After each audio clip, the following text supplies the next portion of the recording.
E João deu testemunho dizendo: eu vi o Espírito descer como a ponta do céu e permanecer sobre ele. Também eu não o conhecia. Mas aquele que me enviou a batizar com água me disse: aquele sobre quem vires o Espírito descer e permanecer, este é quem batiza com o Espírito Santo. Eu vi e dou testemunho. Este é o Filho de Deus. Palavra da salvação. Glória a Deus, Senhor.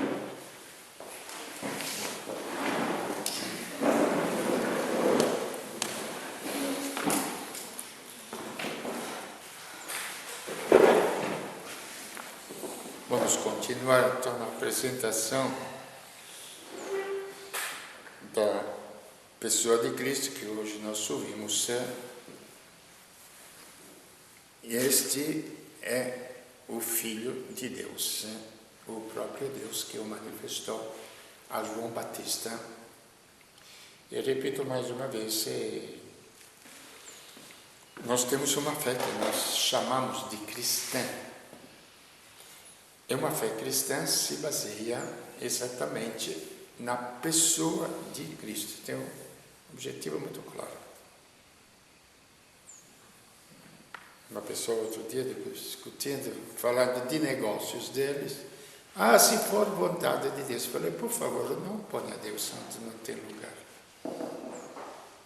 Não, mas a minha religiosidade é esta, de religião não se discute, eu penso assim, e olha, cada um de nós pensa assim.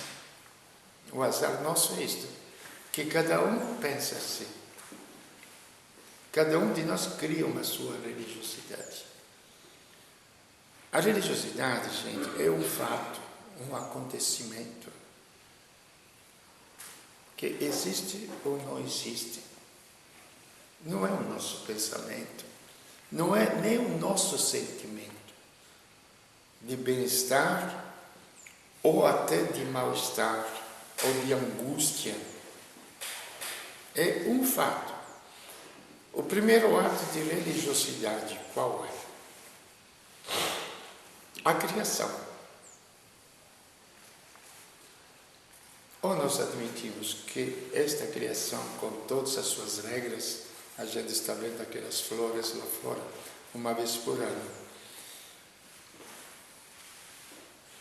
E nenhum ateliê, nenhuma grife humana vai poder nos dar as cores e a beleza daquelas orquídeas.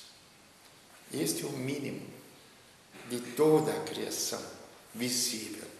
Imagina, gente, as regras que estão sendo descobertas assim, de energias, etc., que existem no universo. Uma coisa imensa. Só a parte biológica, física.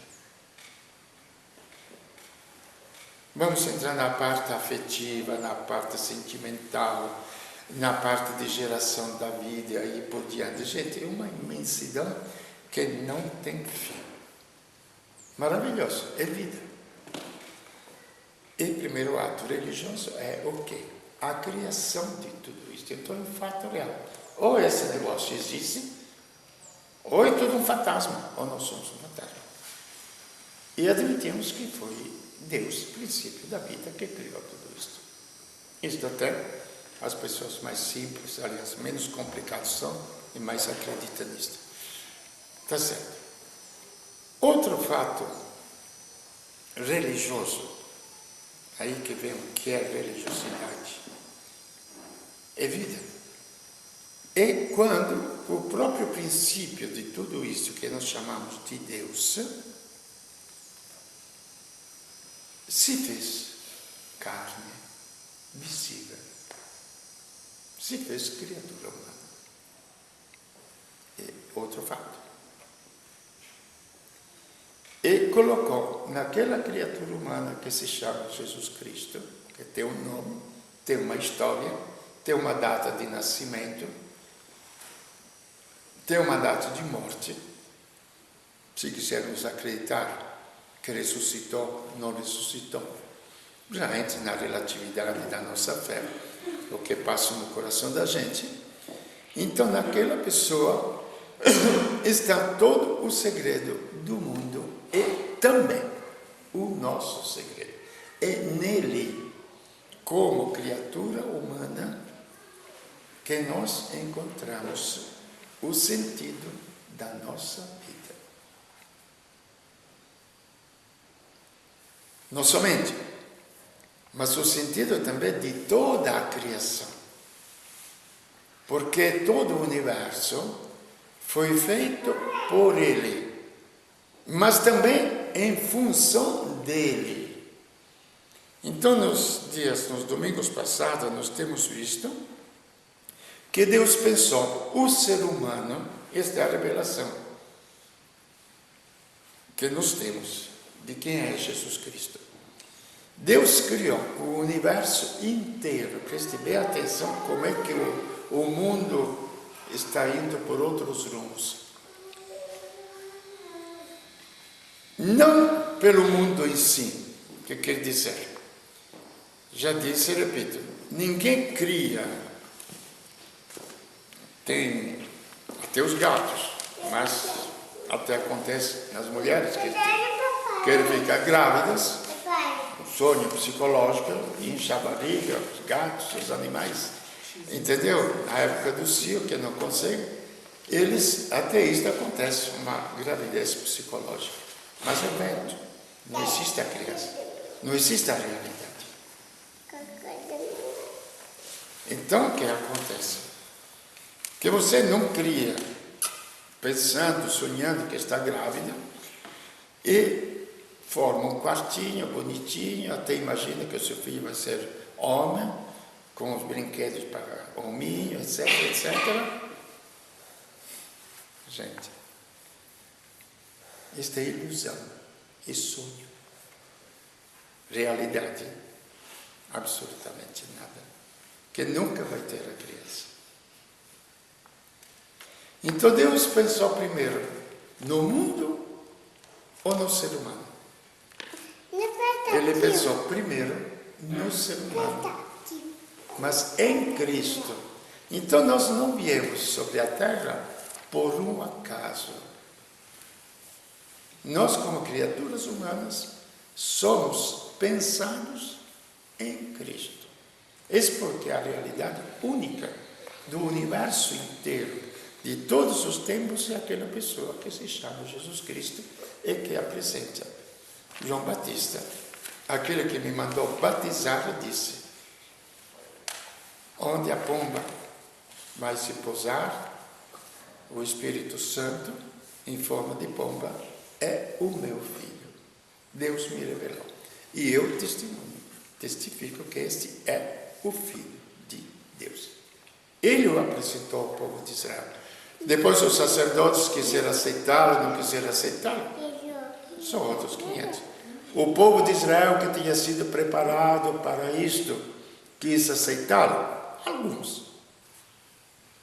Começaram com João Batista, Nossa Senhora e os apóstolos, as primeiras comunidades, eram todos de judeus. Então, é a liberdade da fé de aceitar, mas a realidade é aquela. Então, o ato religioso, o que é? É a união entre Deus e a carne humana, que nós falamos com uma expressão. É o verbo se fez carne.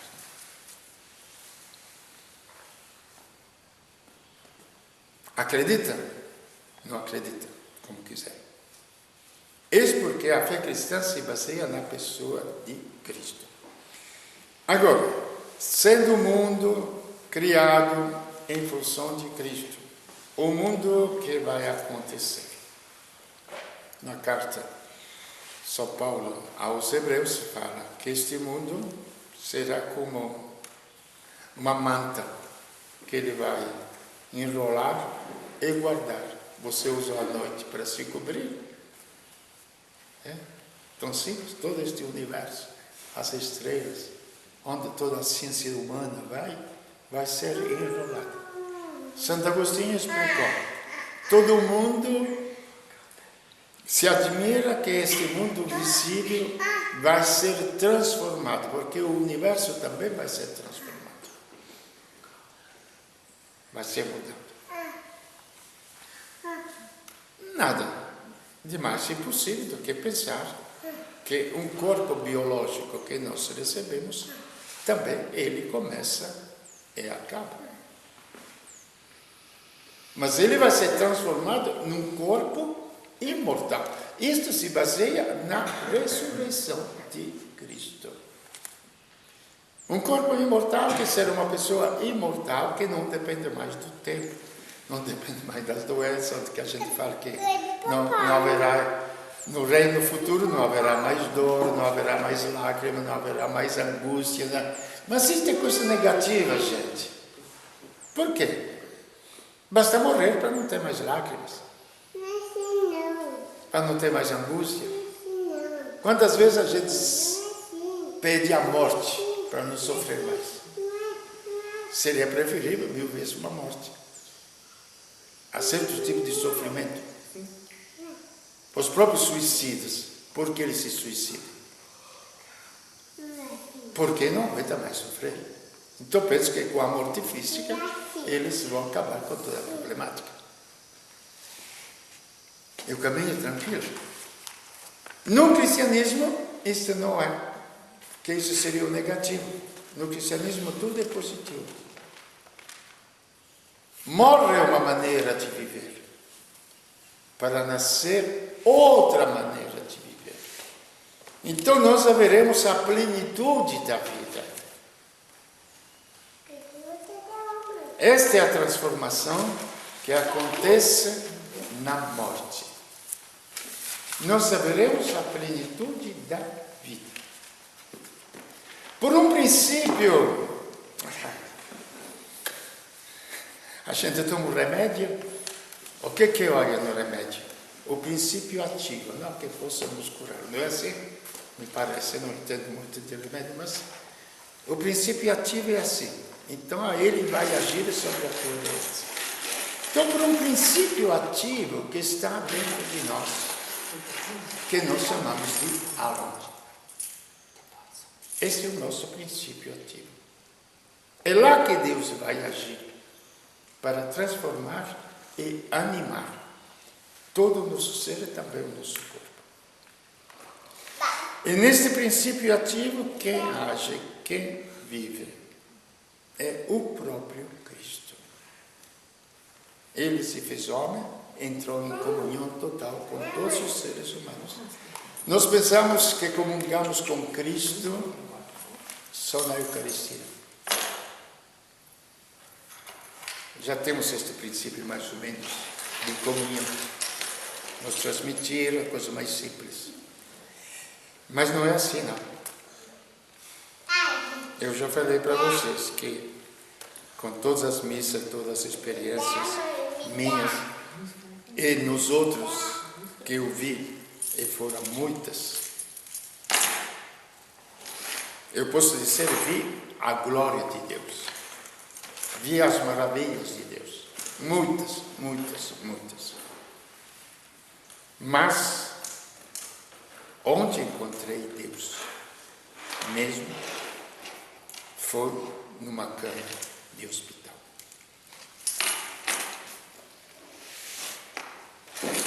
Foi no momento em que todo o meu ser não valia absolutamente mais nada. Então se realiza a comunhão com Ele. E quando você realiza a comunhão com Ele, que aconteceu exatamente aquilo que eu falei para vocês. Porque eu estou falando, não estou falando só por princípio, porque li também por experiências. Isso que firma aquilo que eu falo, é que podem me falar tudo o que quiserem, todos os livros, todos os teólogos. Ninguém vai me poder fazer esquecer aquilo que a vida me mostrou e que se baseia na Sagrada Escritura. Não é porque eu experimentei que é verdade, é porque se baseia na palavra de Deus, que é verdade. Onde não somente passaram, como fala a Bíblia, as coisas velhas já passaram. Eis que eu renovo todas as coisas. E o fato positivo era o quê? Não somente que eu não tinha mais dores, não somente que eu não tinha mais doença, que de fato foi naquele instante que eu sarei do envenenamento que praticamente me causou quando furava a vesícula, onde eu deveria ter morrido. Então, a doença, o mínimo que pudesse passar. Mas foi a paz que me inundou totalmente. A vida que me preencheu. O meu coração que não era mais o meu, era outro que vivia por mim dentro de mim. Mas era eu, lá no hospital.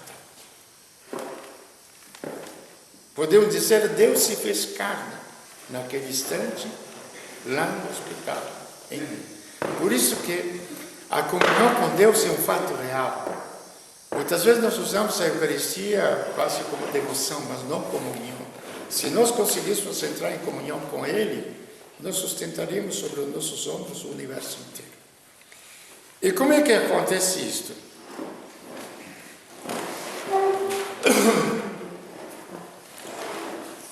É nele, em Cristo, que temos a redenção adquirida por seu sangue, a remissão dos pecados, em virtude da riqueza de sua graça. Então, o perdão dos pecados, nós temos dois tipos de perdão dos pecados. Um nosso, que é o sentimento de culpa. Eu cometo algum erro, alguma coisa, e tenho um sentimento de culpa. Quando eu confesso esse pecado à pessoa, etc., eu lembro uma vez uma senhora que, mas porque eu ofendi meu marido, etc, etc. Não, eram dois amigos. Eu ofendi meu amigo, ofendi isso aqui. Falei, tá bom. Você está confessando isto para mim aqui no confessionário? Por quê? Para o Senhor me perdoar. Falei, mas você já pediu perdão para a pessoa? Já, Ele te perdoou? Então por que vem confessar para o Padre? Sentimento de culpa você tem que confessar para a pessoa. É Ele que vai te perdoar. Não é o Padre. Você não ofendeu o Padre. Você ofendeu a pessoa. E aí por diante. Essa é uma redenção de culpa, que é uma redenção. Você se sente aliviado. Tem outra redenção do nosso ser que devemos confessar a Deus. Porque nem amigo, nem marido, nem mulher, nem filho, nem pai pode nos salvar. E esta redenção é quando Deus transforma a escuridão em luz, o mal em bem, a angústia em paz, a morte em vida. E isto é só uma obra de Deus. Então, quando nós falamos que nele temos a redenção adquirida por seu sangue, isso já é um fato universal, porque um dia tinha alguns curiosos que queriam ver Jesus. Aí foram a Filipe, queremos ver Jesus. E falaram a Jesus, olha, tem muita gente que quer te ver, quer te conhecer. E ele falou, não se apresentou, foi mal criado. Agora chegou a hora que o Filho de Deus vai ser levantado. E quem olhar para ele, em outras palavras, vai conhecer. Repetindo aqui aquilo que aconteceu no Antigo Testamento, se vocês lembram, quando pecaram, fizeram o bezerro de ouro, e Deus mandou as serpentes. E num dia morreram 20.000. Aí Moisés se queixou com Deus. Deus, escuta, você mandou tirar o povo do Egito, agora você está matando todo mundo aqui no deserto. Como é que eu vou fazer? Por que mandou tirar? Tá bom. Vou parar a minha ira contra o pecado, levando uma serpente numa haste, e quem olhar para aquela serpente será salvo. E era praticamente que o próprio Jesus falou, como Moisés se levantou a serpente no deserto, assim o Filho do Homem será levantado na cruz. Por quê? Todo o Antigo Testamento e também, sinto muito não conhecer bem outras formas religiosas, mas já li uma outra coisa de povos que imolavam até crianças virgens para propiciar a Deus. Sempre teve estes sacrifícios para Deus. E no Antigo Testamento, eles faziam os holocaustos. Para honrar a Deus, se matavam os bezerros, ou se matavam os cabritos, etc. E também pegavam um bode, onde simbolicamente carregava os próprios pecados. E ele ia ser matado fora do acampamento. E era ele que ia carregar os pecados do mundo. Mas não podia salvar. Era um sentimento, um símbolo que Deus permitia. O próprio Cristo foi crucificado aonde? Fora da cidade de Jerusalém. Fora do acampamento. Ele assumiu sobre si os nossos pecados.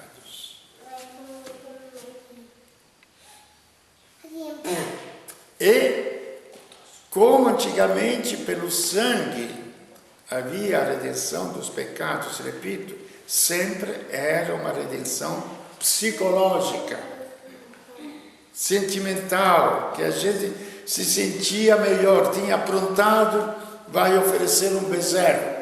Aí, oferecendo um bezerro, estou aliviado da minha culpa. Era uma coisa psicológica, repito. Em Cristo, não, porque o sangue é símbolo da vida, sinal da vida. Eis porque ele ofereceu a sua vida na cruz. Aí que nós encontramos o porquê. Eu vim, ó Deus, para cumprir a tua vontade. Não é uma escravidão que Deus quer assim. Quantas vezes eu ouço pessoa que sofre, Deus quer assim. Mas se fosse melhor, entre aspas, não é? Não é verdade? Se fosse diferente, seria melhor, a gente pensa. Não é que Deus quer assim. Que Deus está aqui que te escraviza? Que Deus está aqui que crucifica o seu próprio filho? Precisava um sacrifício, derramamento de sangue. E na Bíblia está escrito claramente: novilhas, bodes, animais, ó Deus, não foram do teu agrado. Tu me deste um corpo. Me deste um corpo que nós temos. Eis-me aqui, ó Deus, para realizar o teu plano de redenção. Esta é a vontade de Deus. O plano de redenção. E foi a oferta que Cristo fez. Mesmo na angústia. Quando ele pediu, Pai, afasta de mim este cálice, mas não se faça a minha vontade. O Senhor não realiza o plano do meu medo, da minha angústia, que não me leva a lugar nenhum.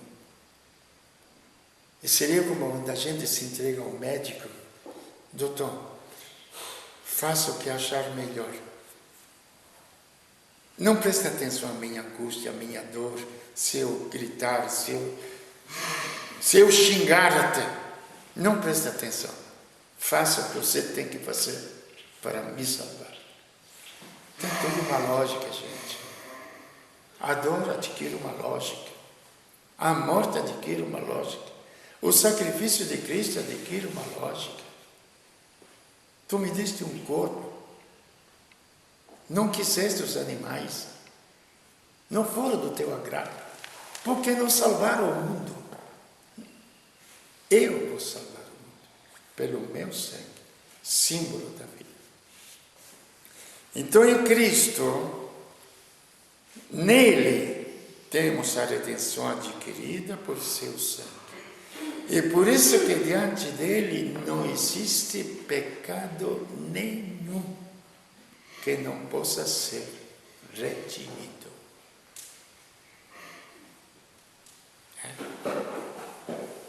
Pecado nenhum. Gente, mais do que isso.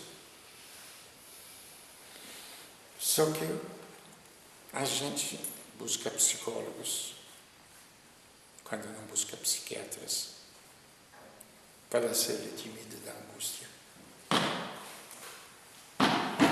E não busca Deus. Ele nos redime disto aqui.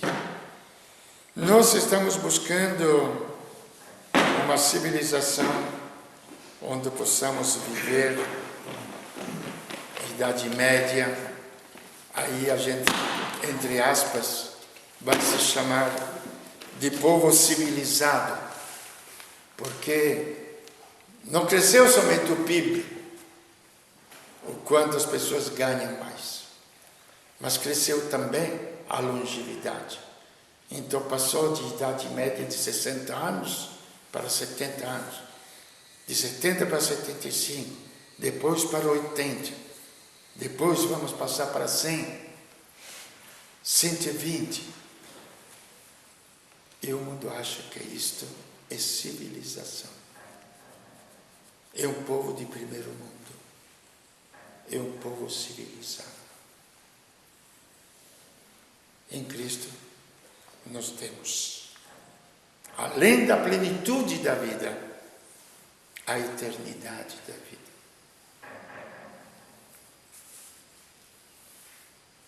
Então precisamos, como cristãos, veja bem, eu estou falando a mim mesmo, estou falando a vocês como cristãos, que escuta, sei lá.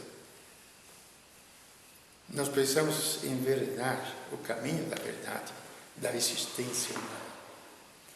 E ver qual é a verdadeira civilização. Porque já Santa Teresa dizia, só existe uma civilização, a civilização do Espírito. Só uma. Você vai ser mais criatura humana porque mora num bairro de luxo, numa casa de luxo. Porque mora, sei lá onde. Porque tem 5 banheiros nas casas. Me diga vocês. Será que a família de Nazaré tinha banheiro em casa? Não digo que não se deva tirar uma barraca e dar uma casa decente para as pessoas. Não é isso que estou negando. Estou dizendo fazer disso um ídolo, sinal de civilização do ser humano. Na casa de Nazaré não tinha banheiro. Eu acho que nem tinha água encanada. Então o caminho para o ser humano é outro. Será que quando eu chegar a ganhar 50 mil reais por mês, 100 mil reais por mês, eu terei criado uma sociedade de primeiro mundo? O Francisco, que era completamente e totalmente pobre, era o homem mais civilizado do que nós. E a gente luta para conquistar estas coisas, gente. Não estou falando de coisas vazias assim. São de coisas que a gente luta o tempo todo para adquirir, para ganhar, porque pensando que assim vai ser alguém na vida. E nós vamos ser alguém na vida somente em Cristo. Aí que você vai realizar a tua personalidade. Porque Porque veja bem, nós somos únicos e irrepetíveis no universo inteiro em todos os tempos. Porque se somente as impressões digitais, um pedacinho de pele único, que me pertence, nunca mais vai se repetir. Gente, o que é o desenho desta pele? Nunca mais vai ser repetido no mundo. Quanto mais todo o meu ser é diferente dos outros seres. Mas quem que pode realizar este meu ser em toda a sua plenitude? Na sua afetividade, nos seus sentimentos, na sua psique, no seu corpo que vai ser transformado e ressuscitado, na sua mente, na sua inteligência. São realidades, gente. Nós não estamos falando de uma redenção. Tomara que Deus não me condene para o inferno e tomara que Deus me leve para o céu. Que é o sentimento comum, não é? De salvação. Sentimento de salvação não é isso. É sentimento de realização do próprio ser. Do próprio ser, do nosso ser. Gente, é aquilo que nós procuramos o dia a dia, com afinco, com esforço, com trabalho. Isso é redenção humana. Fazer do ser humano, para terminar, a glória de Deus. O que é a glória de Deus? Lendo o Antigo Testamento, você vê, e a glória de Deus encheu o templo de Jerusalém, completamente transformado. Então os israelitas ficavam abismados. Os outros povos vinham quando Jerusalém tinha o templo. De longe, a rainha de Sabá, Salomão, porque o Deus de Israel era um Deus valioso. Aí que aconteceu? Quando veio Cristo, disse que a glória de Deus não se encontrava mais no templo. Que quando a samaritana perguntou, onde que precisa adorar a Deus? Em Jerusalém ou aqui em Garizim, ou Garizim, na Samaria? Nem em Jerusalém, nem em Garizim. Por quê? Deus quer ser adorado na verdade e na justiça, no ser humano. E o que é a glória de Deus? É o ser vivo. E o que é o ser vivo? O ser preenchido de Cristo. Nós somos esta porcaria que nós somos. Com todas as doenças, com todos os vazios, com todas as angústias, com todos os medos. Esta porcaria que nós somos é destinada a ser o templo de Deus. Não tenha medo. Como eu também digo a mim mesmo para não ter medo. Isto não será minha obra. Com todos os meus esforços que possa fazer, sempre eu falo para Deus, Deus, só uma coisa posso te dizer, tentei de ser honesto na vida, talvez consegui, pelo menos ser honesto, isto cabe a mim. Agora, ser teu filho, não cabe a mim, é você que faz. E quando Nicodemos perguntava a Jesus, mas como é possível isso? Aos homens é impossível, mas a Deus tudo é possível. Nós somos e seremos obra de Deus. E seremos a glória de Deus.